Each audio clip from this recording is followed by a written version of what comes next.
We live in a culture obsessed with fixing things. If something is uncomfortable, we numb it. If something is broken, we replace it. If something hurts, we rush to silence it. This mindset has slowly crept into how we treat our own hearts. Emotional pain is labeled as weakness. Anxiety is a flaw. Depression is failure. Grief is something to get over. And if you feel deeply, you're told you're too sensitive, too fragile, too broken. But what if this is all wrong? What if emotional pain is not a sign of brokenness, but of depth? What if pain is not a defect to be eliminated, but a message to be heard? C.S. Lewis once wrote, "God whispers to us in our pleasures, speaks in our conscience, but shouts in our pain." He believed that pain wasn't God's cruelty, it was his megaphone, not to shame us, but to awaken us. Because pain always reveals something. It reveals where we are wounded. It reveals what we've lost. It reveals what truly matters to us. Pain is the soul's alarm system. It says, something here needs attention. When you feel abandoned, that pain is telling you how deeply you long for connection. When you feel anxious, it may be pointing to where you're living in fear instead of trust. When grief hits you, it means something or someone was profoundly meaningful to you. Pain, in its purest form, is proof that you are alive, that you care, that you have not gone numb in a numb world. The modern world offers us endless tools to escape pain: distractions, substances, noise, fake comfort. But it rarely teaches us how to stay with pain long enough to understand it. It offers cures without wisdom, and so we rush to fix ourselves without ever asking why we feel what we feel. You are not broken because you hurt. You hurt because you are human, and humanity was never meant to be sanitized and detached. It was meant to be lived fully, felt deeply, and transformed slowly. Emotional pain is a sacred invitation, not to self-destruction but to self-discovery, to look beneath the surface, to ask, what is this pain trying to show me? Where is this pain leading me? What is God or my soul trying to say here? This is not an easy path, but it is a true one, because those who learn to walk with their pain, instead of running from it, become something rare in the modern world. In the next section, we'll explore how pain becomes a map, how calling and healing.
Emotional pain is not just something to survive. It is something to engage. It carries messages, memories, and meaning, but only to the one who chooses to listen. And listening to pain requires a different kind of posture, not one of resistance, but of curiosity. The first step is simple, yet difficult.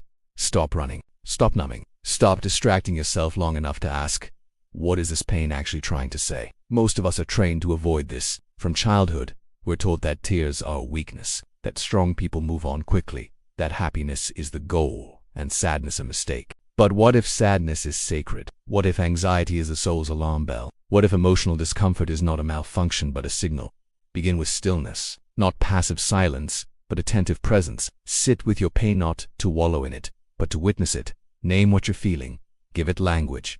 Is it grief? Is it fear? Is it loneliness? Master's anger? When you name a feeling, you begin to tame it. You take it out of the shadows and bring it into the light. Journaling is one of the most powerful tools for this. Not a list of your day, but a dialogue with your pain. Ask it questions. What do you want from me? When did you first show up? What are you protecting me from? Often, pain is not the enemy, it is a protector. It forms in childhood, in trauma, in stories we told ourselves to make sense of the world. Maybe you learned that love meant abandonment, so you push people away. Maybe you learned that being good meant being silent, so your anger terrifies you. These patterns don't mean you're broken. They mean you're human. and they can be healed. Another practice is embodiment. Pain does not live only in the mind, it lives in the body. Notice where you feel it. Is it a tightness in your chest, a knot in your stomach, a tremble in your hands? Your body remembers what your mind tries to forget. Learn to breathe with the pain, to release tension, to cry when needed, to walk, stretch, rest. Healing is not just mental, it's physical, emotional, and spiritual. Community matters too. We are not meant to carry pain alone.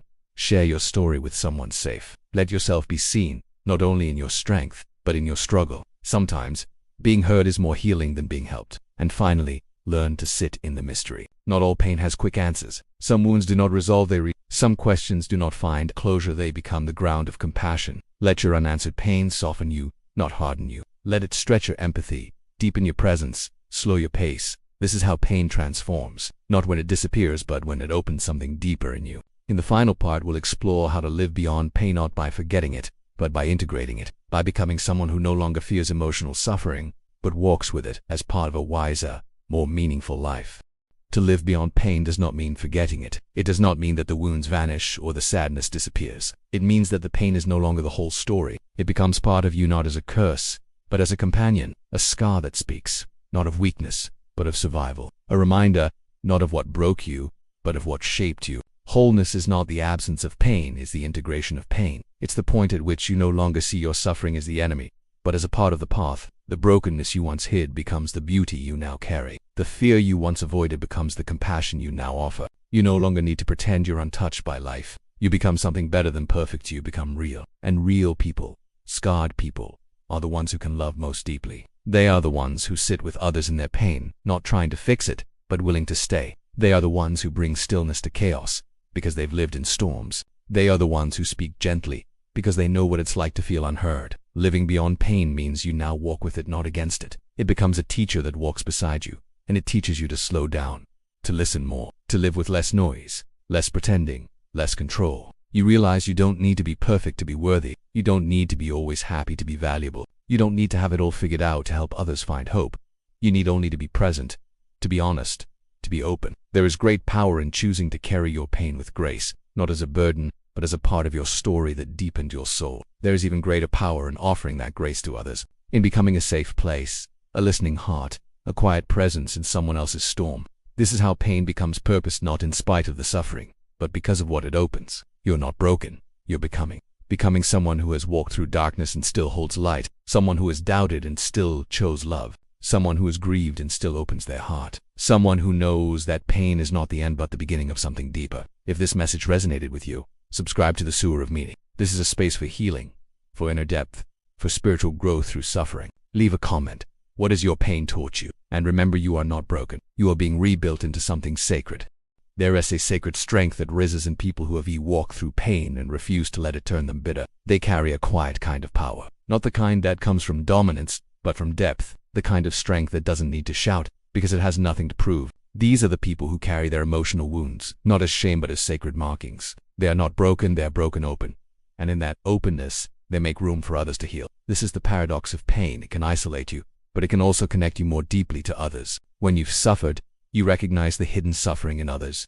You listen differently. You love differently. You see people, not for what they present, but for what they carry. And that is a gift that this world desperately needs. In a culture that moves fast, numbs often, and hides well, we need people who feel, people who refuse to label emotional pain as weakness, people who say, it's okay to not be okay. It's okay to feel lost, and it's possible to walk through that darkness without losing yourself. This is your invitation, not to fix everything overnight, not to have it all together, but to begin trusting that your pain has meaning, to begin speaking gently to yourself, to begin offering compassion, not just to others but to your own story. You are not what happened to you. You are what you choose to become after it, and every scar can become a doorway to wisdom, a doorway to deeper presence, a doorway to a version of yourself that is more whole, not because you were never hurt but because you allowed the hurt to shape you wisely. Begin where you are, in the silence, in the unfinished places. Begin by breathing. Begin by listening. Begin by believing that even this moment can be holy. That healing doesn't mean erasing what happened. It means allowing grace to grow in the place where pain once lived. In time, the pain becomes part of the beauty. In time, you become the one who helps others feel less alone. That is what it means to suffer well. To suffer not as defeat but as transformation. To walk through pain and emerge, not perfect but real, rooted, awake, and able to love. If you've felt seen by this reflection, you're not alone. The sower of meaning exists for souls like your souls who are done pretending. Souls who want truth with tenderness, depth without despair. Subscribe to the channel. Leave a comment. What have your wounds taught you? And remember this, you are not broken. You are being prepared for something deeper, something sacred, something only your pain could have awakened.